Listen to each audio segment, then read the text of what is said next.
नमस्कार। क्या आप गैस, एसिडिटी, ब्लोटिंग और कॉन्स्टिपेशन से परमानेंटली छुटकारा पाना चाहते हो तो ये वीडियो को एंड तक ज़रूर देखिएगा।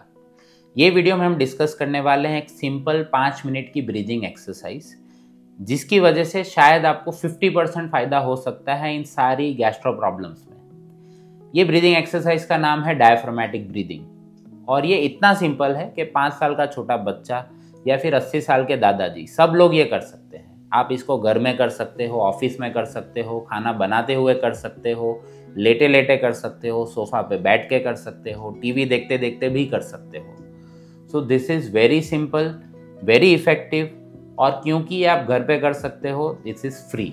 एज अ डॉक्टर्स हम लोग ये मानते हैं और ये साइंस में भी प्रूव हो रखा है कि 80 to 90% of gastro problems are lifestyle related. तो जिनको भी गैस, एसिडिटी, कॉन्स्टिपेशन होता है तो वो ख़राब लाइफस्टाइल की वजह से होता है। बहुत सारे लोग हमें ये बोलते हैं कि सर हमने दवाइयाँ ट्राई कर ली, हमने फूड पैटर्न्स में चेंज कर लिया, हमने खाना कुछ चीज़ें चेंज की, एक्सरसाइज रेगुलर कर रहे हैं, नींद बराबर ले रहे हैं, पर फिर भी हमारा गैस्ट्रो प्रॉब्लम ठीक नहीं हो रहा है। तो ये एक ब्रीदिंग प्रॉब्लम ऐसी चीज़ है जो हिडन है और बहुत सारे लोगों को नहीं पता होती। तो हम लोग ये वीडियो में इसी को डिस्कस करने वाले हैं। मेरा नाम है डॉक्टर निसर्ग पटेल, मैं गैस्ट्रोएंटरोलॉजिस्ट हूँ, सीड्स हॉस्पिटल, सूरत, गुजरात से। अगर आपको वीडियो पसंद आए तो इसको लाइक और शेयर ज़रूर कर देना, चैनल को सब्सक्राइब कर देना, क्योंकि हम लोग यही चैनल पे यही इंपॉर्टेंट वीडियोस डिस्कस करते हैं with scientific proof and research papers.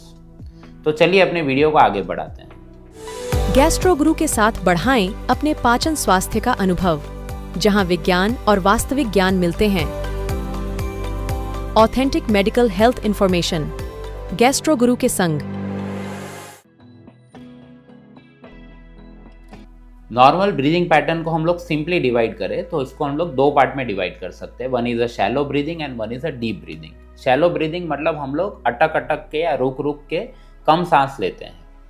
कम सांस लेने की वजह से या शैलो ब्रीदिंग करने की वजह से अपना सिंपैथेटिक नर्वस सिस्टम एक्टिवेट होता है, जिसकी वजह से एड्रेनालिन, नॉर एड्रेनालिन, कॉर्टिसोल, ये सारे हार्मोन्स अपने ब्लड स्ट्रीम में रिलीज होते हैं। और अगर कोई इंसान डीप ब्रीदिंग करे तो उससे पैरासिम्पैथेटिक नर्वस सिस्टम एक्टिवेट होता है, जिसके कारण ये सारे जो हार्मोन्स है वो लो लेवल पे चले जाते हैं। अब कॉर्टिसोल और ये स्ट्रेस हार्मोन्स बढ़ने की वजह से क्या होता है, तो नंबर 1 आपका हार्ट रेट ऊपर जाएगा, आपका बीपी बढ़ेगा और आपका डाइजेशन स्लो होगा। जबकि पैरासिम्पैथेटिक सिस्टम एक्टिवेट होगा तो इससे ऑपोजिट इफेक्ट आएंगे। आपका हार्ट रेट कम होता है, बीपी कम होता है और आपका डाइजेस्टिव सिस्टम एक्टिवेट हो जाता है। सो मेनली अगर कोई भी इंसान डायफ्रामेटिक ब्रीदिंग करेगा तो देयर आर मेनली 6 मैकेनिज्म्स जिसकी वजह से उनको फ़ायदा होगा, और ये हम डिस्कस करेंगे with scientific paper and proof. Mechanism number 1, इसके आपका वेगस नर्व एक्टिवेट होगा। वेगस नर्व अपने दिमाग से निकलता है और अपने पेट तक जाता है, और अपने ये पेट की मास्टर स्विच है। आपकी पेट की सारी मूवमेंट्स, एसिड कितना बनेगा, डाइजेस्टिव जूसेस कितने बनेंगे, ये सब डिपेंड करता है वेगस नर्व के ऊपर। सो डायफ्रामेटिक ब्रीदिंग की वजह से वेगस नर्व एक्टिवेट होगा और आपका ये सारे प्रोसेस बहुत ही स्मूथली चलेंगे। मैकेनिज्म नंबर 2, इससे आपका LES यानी कि लोअर इसोफेजियल स्फिंक्टर टाइट होता है। नॉर्मल यहाँ पे फूड पाइप होता है, नीचे स्टमक होता है। स्टमक और फूड पाइप के बीच एक वाल्व होता है जिसको हम लोग लोअर इसोफेजियल स्फिंक्टर या LES बोलते हैं। आपके और मेरे पेट में एसिड तो होता ही है, कोई भी ऐसा इंसान नहीं है कि जिसके पेट में एसिड नहीं होगा। जिनका भी ये LES लूज रहता है, सो एसिड रिफ्लक्स होता है ऊपर, जिसको हम लोग बोलते हैं GERD। सो अगर आपका LES टाइट रहेगा, मतलब आपका बॉटल है उसमें अगर ढक्कन टाइट रहेगा तो बॉटल में से पानी लीक होने के चांसेस कम हो जाते हैं। तो बेसिकली एसिड जब यहाँ पे लीक होता है, इसकी वजह से आपको छाती में जलन, भारीपन, वॉमिटिंग, डकार आना, ये सारी प्रॉब्लम्स होती है। तो ये साइंटिफिक पेपर में ये प्रूव हुआ है कि डायफ्रामेटिक ब्रीदिंग जो भी इंसान रेगुलर करते हैं तो उसका LES डबल टाइट हो जाता है, जिसके कारण GERD के चांसेस 8 गुना कम हो जाएंगे। Mechanism number 3, diaphragmatic breathing regular करने से आपके पेट में ब्लड सप्लाई बढ़ जाएगा। प्योर ब्लड सप्लाई जाने की वजह से आपका ऑक्सीजन बढ़ेगा, एंटीऑक्सीडेंट्स बढ़ेंगे और आपका जो कचरा है वो साफ होगा। तो बेसिकली गट डिटॉक्स में ये हेल्प करता है। तो जो भी खराब खून होगा वो चला जाएगा और फ्रेश खून आएगा, जिसकी वजह से आपका डाइजेशन बहुत ही इंप्रूव हो जाता है। मैकेनिज्म नंबर 4, ये साइंटिफिक पेपर में साइंटिस्ट ने ये प्रूव किया है कि डायफ्रामेटिक ब्रीदिंग करने से आपके इंटेस्टाइन को एक इनडायरेक्ट मसाज इफेक्ट मिलता है, जिसकी वजह से आपके IBS रिलेटेड सिम्टम 69% कम हो जाएंगे, आपका ब्लोटिंग 74% कम हो जाएगा और आपका कॉन्स्टिपेशन भी 50% इम्प्रूव हो जाता है।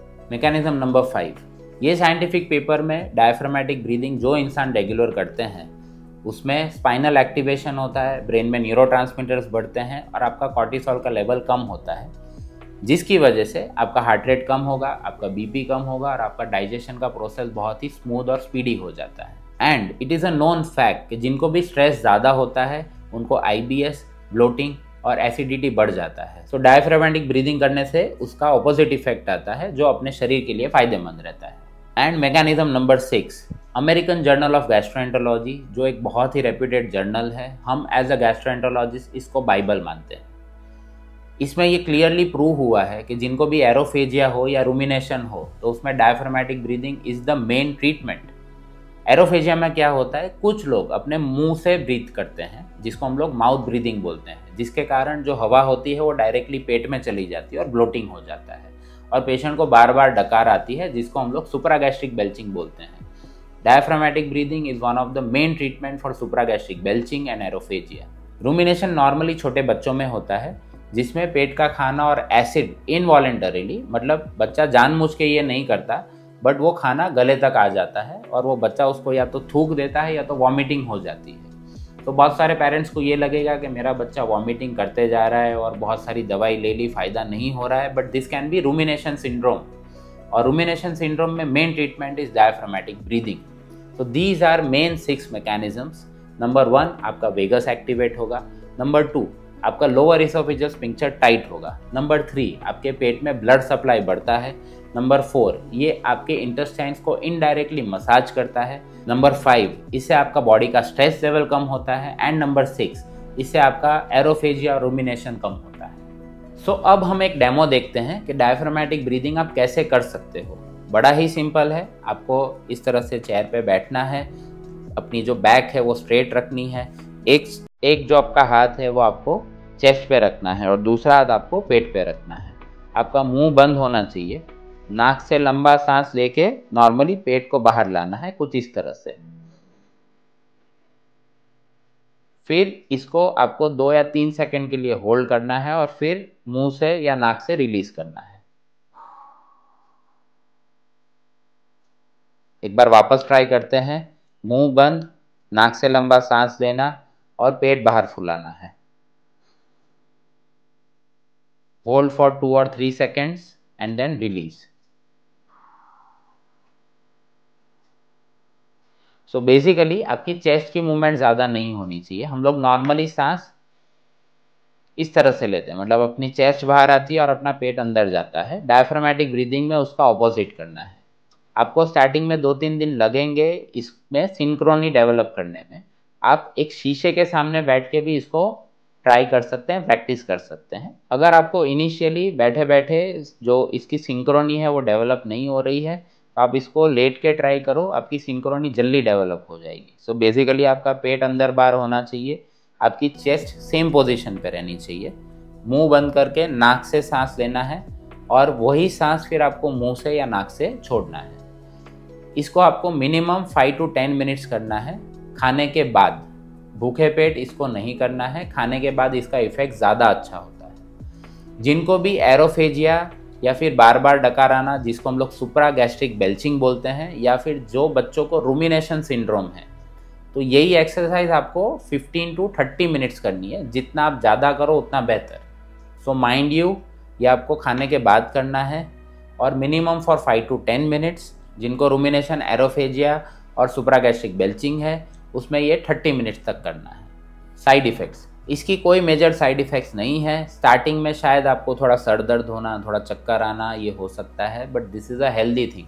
अगर ऐसा हो रहा है तो मतलब आप बराबर कर रहे हो, आप धीरे धीरे अपना टाइम बढ़ाते जाइए। सो नाउ टू कंक्लूड, इसको प्रैक्टिकली आप कैसे अप्लाई कर सकते हो। सो आपको अगर गैस, एसिडिटी, कॉन्स्टिपेशन है, सो आपको डाइट में तो ध्यान रखना ही है, खाने पीने में ध्यान रखना ही है, आपको एक्सरसाइज रेगुलर करनी ही है।